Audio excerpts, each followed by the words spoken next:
પૂર્ણ હરીફાઈ બજારમાં પેઢીની સમતુલા સમજતા પહેલાં આપણે પૂર્ણ હરીફાઈ બજારમાં પેઢીની સરેરાશ આવક અને સીમાંત આવકને સમજીએ। સૌથી પહેલાં આપણે સરેરાશ આવકનો ખ્યાલ સમજીએ। સરેરાશ આવકને અંગ્રેજીમાં એવરેજ રેવન્યુ તરીકે ઓળખવામાં આવે છે અને સરેરાશ આવકને ટૂંકમાં AR તરીકે રજૂ કરવામાં આવે છે। સરેરાશ આવક એટલે શું? તો સરેરાશ આવક એટલે વસ્તુના એકમ દીઠ વેચાણથી પેઢીને જે આવક થાય છે એને સરેરાશ આવક કહેવાય। સરેરાશ આવક કઈ રીતે શોધવામાં આવશે? તો આ સૂત્ર છે સરેરાશ આવક શોધવાનું। સરેરાશ આવક બરાબર કુલ વેચાણ આવક। પેઢીએ અથવા ઉત્પાદકે વસ્તુના જેટલા એકમો વેચ્યા એના લીધે પેઢીને જે આવક થઈ તે આપણે ઉપર બાજુ લખવાની અંશ વિભાગમાં અને છેદ વિભાગમાં વેચાણના કુલ એકમો લખવાના, એટલે કે વસ્તુના કેટલા એકમોનું વેચાણ કર્યું। તો આ સૂત્રની મદદથી આપણે પૂર્ણ હરીફાઈ બજારમાં પેઢીની સરેરાશ આવક શોધી શકીએ છીએ। એક ઉદાહરણ દ્વારા આપણે સરેરાશ આવકની સમજૂતી મેળવીએ। તો ધારો કે વસ્તુની કિંમત 10 રૂપિયા છે પૂર્ણ હરીફાઈ બજારમાં, અને આપણે પૂર્ણ હરીફાઈ બજારના લક્ષણોમાં એવું કહ્યું કે બજારમાં વસ્તુની જે કિંમત નક્કી થાય એ કિંમત દરેક ઉત્પાદક સ્વીકારે છે અને આ કિંમતે દરેક ઉત્પાદક ગમે તેટલા એકમોનું વેચાણ કરી શકે છે। તો હવે આપણે માનીએ કે પેઢી વસ્તુના એક એકમનું વેચાણ કરે છે। વસ્તુની કિંમત કેટલી છે? 10 રૂપિયા। તો પેઢી એક એકમનું વેચાણ કરશે તો એક એકમની કિંમત છે 10 રૂપિયા, તો વેચાણ આવક કેટલી મળશે? 10 રૂપિયા। બરાબર? તો આ માહિતી આપણી પાસે છે। વેચાણના એકમો છે 1 અને કુલ વેચાણ આવક છે 10 રૂપિયા। તો હવે આ માહિતી આપણે આ સૂત્રમાં મૂકીએ જેથી આપણને સરેરાશ આવક પ્રાપ્ત થશે। તો આ જ સૂત્રને આપણે આગળ લઈ જઈએ। આ બરાબરનું બરાબર, આ ભાગાકારની રેખા, ભાગાકારની રેખાની ઉપરની બાજુ એટલે કે અંશ વિભાગમાં લખ્યું છે કુલ વેચાણ આવક। તો અહીં કુલ વેચાણ આવક છે 10 રૂપિયા, તો આપણે અંશ વિભાગમાં લખીશું 10। છેદ વિભાગમાં છે વેચાણના કુલ એકમો। કેટલા એકમોનું વેચાણ કર્યું? તો અહીં એક એકમનું વેચાણ થયું છે, તો છેદમાં લખીશું આપણે 1। હવે 10 ભાગ્યા 1 કરીશું તો 10 ભાગ્યા 1 આવશે જવાબ 10। એટલે કે સરેરાશ આવક કેટલી થઈ? 10। ક્યારે? જ્યારે પેઢી એક એકમનું વેચાણ કરે છે ત્યારે। તો અહીં આપણે લખીશું 10। હવે માનો કે પેઢી 2 એકમનું વેચાણ કરે છે, બરાબર? એટલે 2 એકમ વેચ્યા। એક એકમની કિંમત કેટલી છે? 10 રૂપિયા।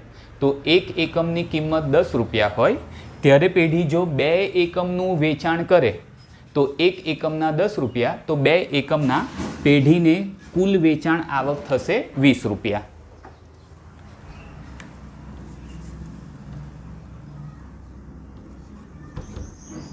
તો હવે જ્યારે પેઢી 2 એકમોનું વેચાણ કરે છે ત્યારે પેઢીને કુલ વેચાણ આવક થાય છે 20 રૂપિયા।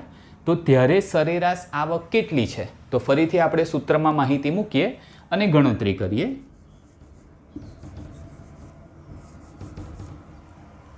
તો આ બરાબરનું ચિહ્ન, બરાબરનું ચિહ્ન, આ ભાગાકારની રેખા, આ ભાગાકારની રેખા, ભાગાકારની ઉપર અંશ વિભાગમાં લખ્યું છે કુલ વેચાણ આવક। હવે કુલ વેચાણ આવક કેટલી છે? 20 રૂપિયા। તો આપણે અંશ વિભાગમાં લખીશું 20। છેદમાં છે વેચાણના કુલ એકમો। હવે પેઢી કેટલા એકમોનું વેચાણ કર્યું? 2। તો છેદમાં લખીશું 2। હવે 20 ભાગ્યા 2, તો 20 ભાગ્યા 2 કરીશું તો જવાબ આવશે 10। તો એ આપણે લખીશું અહીંયા। એવી જ રીતે માનો કે પેઢી 3 એકમોનું વેચાણ કરે છે। એક એકમની કિંમત કેટલી છે? 10 રૂપિયા। તો પેઢીએ 3 એકમો વેચ્યા, તો એક એકમના 10 રૂપિયા, તો 3 એકમ વેચવાથી પેઢીને કુલ વેચાણ આવક થશે 30 રૂપિયા। તો હવે જ્યારે પેઢી 3 એકમોનું વેચાણ કરતી હોય ત્યારે પેઢીને કુલ વેચાણ આવક 30 રૂપિયા થાય છે। તો સરેરાશ આવક કેટલી? તો ફરીથી આપણે માહિતી સૂત્રમાં મૂકીએ।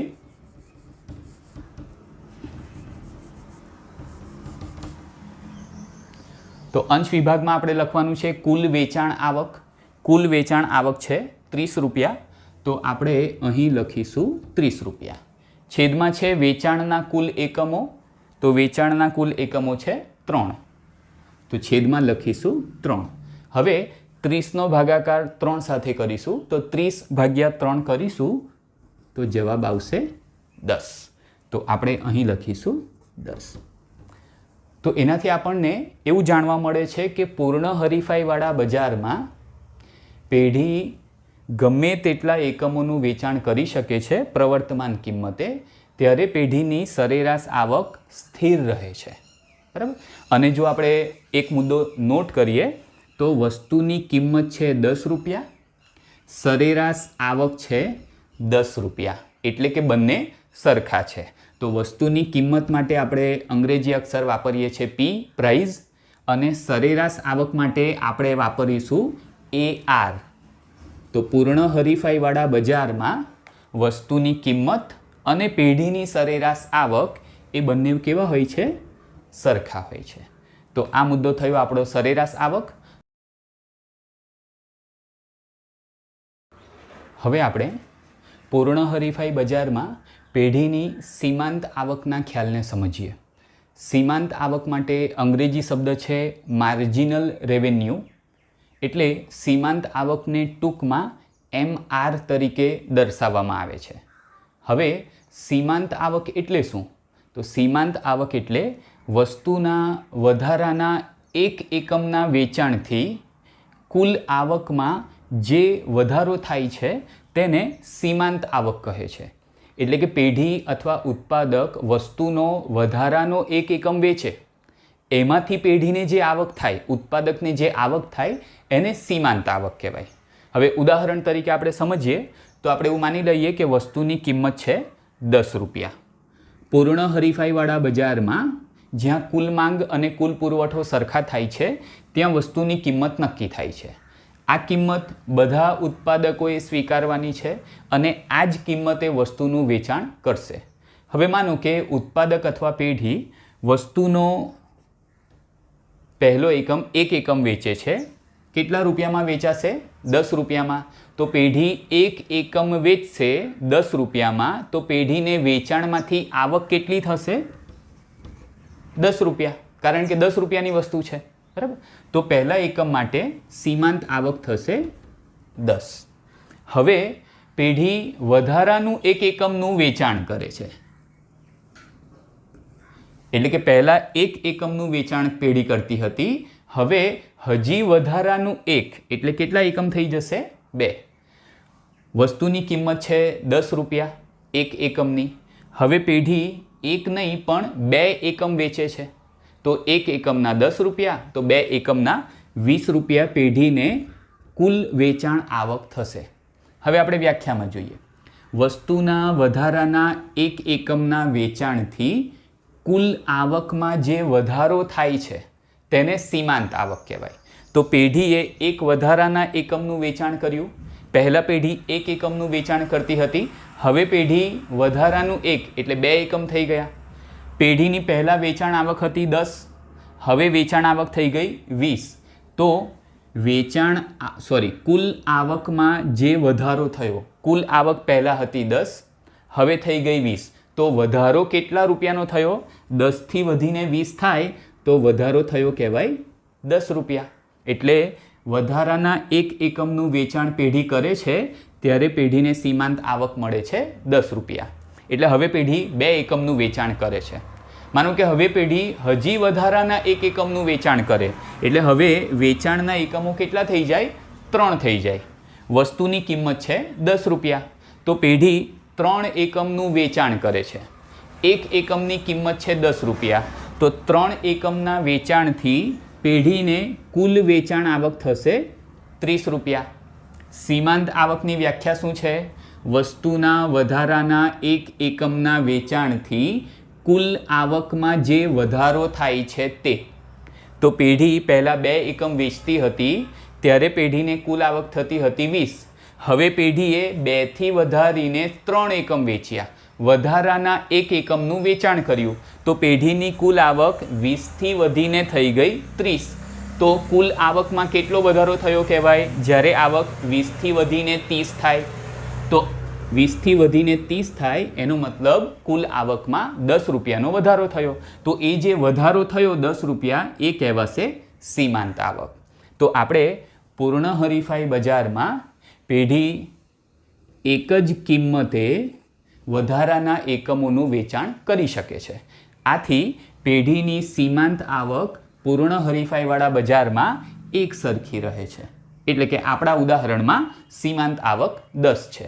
હવે અહીં પણ એક મુદ્દા આપણે નોંધ કરીએ તો વસ્તુની કિંમત છે 10 રૂપિયા અને પેઢીની સીમાંત આવક પણ છે 10 રૂપિયા.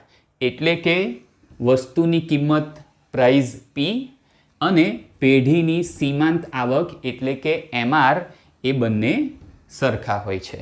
આવું જ આપણે સરેરાશ આવકમાં પણ કહેલું, અહીં મેં લખી રાખ્યું છે કે વસ્તુની કિંમત અને સરેરાશ આવક સરખા હોય છે. વસ્તુની કિંમત અને સીમાંત આવક સરખા હોય છે.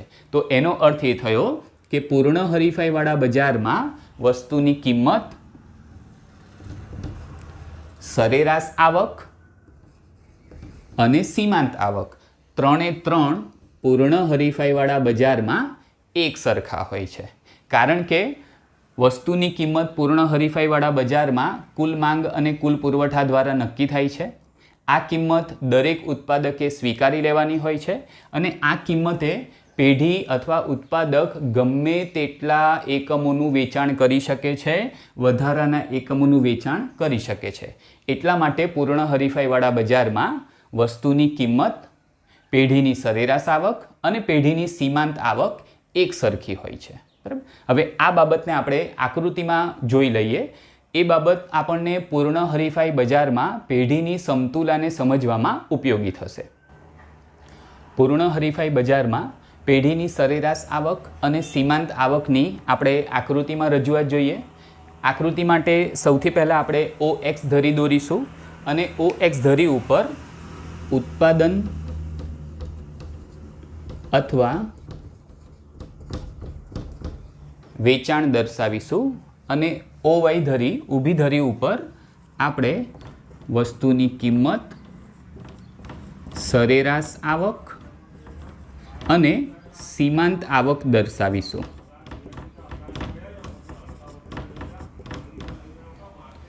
પૂર્ણ હરીફાઈ બજારના લક્ષણોમાં આપણે એવું કહ્યું કે પૂર્ણ હરીફાઈ બજારમાં કુલ માંગ અને કુલ પુરવઠો જ્યાં સરખા થાય ત્યાં વસ્તુની કિંમત નક્કી થતી હોય છે. આપણા ઉદાહરણમાં આપણે વસ્તુની કિંમત 10 રૂપિયા બજારમાં નક્કી થાય છે.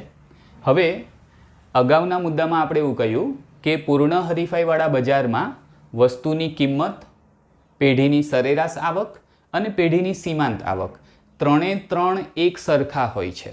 એટલે કે ત્રણે ત્રણની રેખા એક જ આવશે. તો પૂર્ણ હરીફાઈવાળા બજારમાં આપણે પેઢીની જે માંગ રેખા દોરીએ છીએ એ જ પેઢીની સરેરાશ આવકની રેખા હોય છે, સીમાંત આવકની રેખા હોય છે અને પેઢીની વસ્તુની માંગ રેખા હોય છે. તો આમ પૂર્ણ હરીફાઈવાળા બજારમાં પેઢીની સરેરાશ આવક અને સીમાંત આવકની રેખા OX ધરીને સમાંતર હોય છે, એક જ રેખા હોય છે.